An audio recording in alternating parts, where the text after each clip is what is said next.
এটা তো কোনোদিন ট্রেনিং হয়নি, এটা প্রথমবার ট্রেনিং হচ্ছে। এসআইআর তো আমি বলতে পারবো না, এসআইআর তো ইসিআই বলবে। আমার এটা জুরিসডিকশন মধ্যে নেই কি এসআইআর হবে, কখন ডিক্লেয়ার হবে, এসব আমার জুরিসডিকশন মধ্যে নেই। বিএলও যেটা আছে, অনেক কাজ আছে, স্ট্যাচুটরি কাজ আছে, যেটা ফর্ম 6, 7, 8 কন্টিনিউয়াস রিভিশনে আছে, ওটা বিএলও को যেতে হয়, গ্রামে গ্রামে যেতে হয়, বাড়ি যেতে হয়, ওখানে ইনকোয়ারি করতে হবে।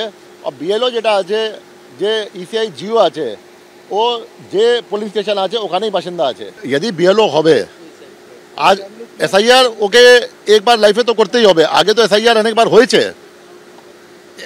এসআইআর যে আছে 1952 থেকে 2004 পর্যন্ত হয়েছে। আমাদের সিলেবাস মধ্যে প্রত্যেক জিনিসই থাকবে। এটা নেই কি এসআইআর কালকে হয়ে যাবে, এই জন্য ট্রেনিং মধ্যে এসআইআর আছে। যদি হবে এসআইআর, যে ইসিআই নোটিফিকেশন থাকবে, ইসিআই এটা কনস্টিটিউশনাল বডি আছে, ইসিআই যেটা আছে এখতিয়ার মধ্যে আছে, যেটা ওরা বের করবে, ওই ডকুমেন্ট পশ্চিমবঙ্গ যোগ হবে। যদি জিও বেরোবে তো আধার কার্ড তো আইডেন্টিটি সার্টিফিকেট আছেই। বিহারে সার্কুলার বলা আছে কি ওরা বাড়ি বাড়ি গিয়ে এনুমারেশন ফর্ম দেবে, এনুমারেশন ফর্মে হেল্প করবে, তারপরে ওটা নেবে, তারপরে ওটা করবে, যাতে আপনার ডিজিটাইজ করবে, বিএলও অ্যাপে দেবে। বিহারে দেখেছি আমরা, পশ্চিমবঙ্গে আমরা যাই না। বিহারে ভোটার তালিকা সংশোধন নিয়ে তোলপাড়ের মধ্যেই বাংলা নিয়ে হুঙ্কার দিলেন শুভেন্দু অধিকারী। বাংলায় 1,25,00,000 রোহিঙ্গা অনুপ্রবেশকারীর নাম বাদ যাবে। বিহারে 50 লক্ষ নাম বাদ গেলে বাংলায় 1,25,00,000 অনুপ্রবেশকারীর নাম বাদ যাবে। ভোটার তালিকা সংশোধন নিয়ে তোলপাড়ের মধ্যেই হুঙ্কার দিয়েছেন শুভেন্দু অধিকারী।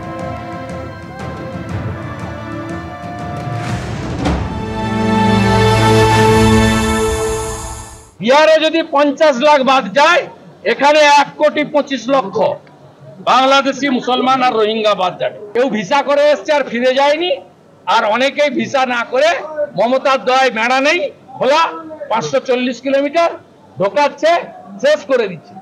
আর সব হিন্দুদেরকে আমি অ্যাসিওর করছি, ভারতীয় হিন্দু মুসলমানকে অ্যাসিওর করছি, আর ধর্মীয় কারণে বাংলাদেশ থেকে আসা হিন্দুদের অ্যাসিওর করছি, একটা কারোরও কোনো অসুবিধা হলে উপরে মোদিজি যদি গ্যারান্টার থাকেন, এই রাজ্যের এলওপিও একটা ছোটখাটো গ্যারান্টার। আপনি মুখে হিন্দু হিন্দু করছেন আর রাজবংশী মতুয়া সকলকে হ্যারাস করছেন, কি করে হতে পারে এটা? ফলে আপনারা বিভ্রান্ত। এখন আপনারা নির্বাচন কমিশনকে অপব্যবহার করে ভোটার তালিকায় কারচুপি করে কোনো একটা অপচেষ্টা করতে চাইছেন।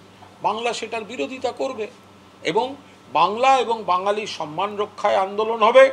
বাংলা এবং ভারতীয় বাঙালি যারা আছেন তাদের বিরুদ্ধে আপনাদের যে চক্রান্ত, তার প্রতিবাদ চলবে। বিরোধী দলনেতা শুভেন্দু বাবুর তো কোনো গ্যারান্টি হতে পারে না, কারণ উনি 20 সালের নভেম্বর মাস পর্যন্ত একটা দলের গ্যারান্টির কথা বলতেন, এখন আর একটা দলের গ্যারান্টির কথা বলছেন। আগামী বছর কোন দলের গ্যারান্টির কথা বলবেন তারই তো কোনো গ্যারান্টি নেই।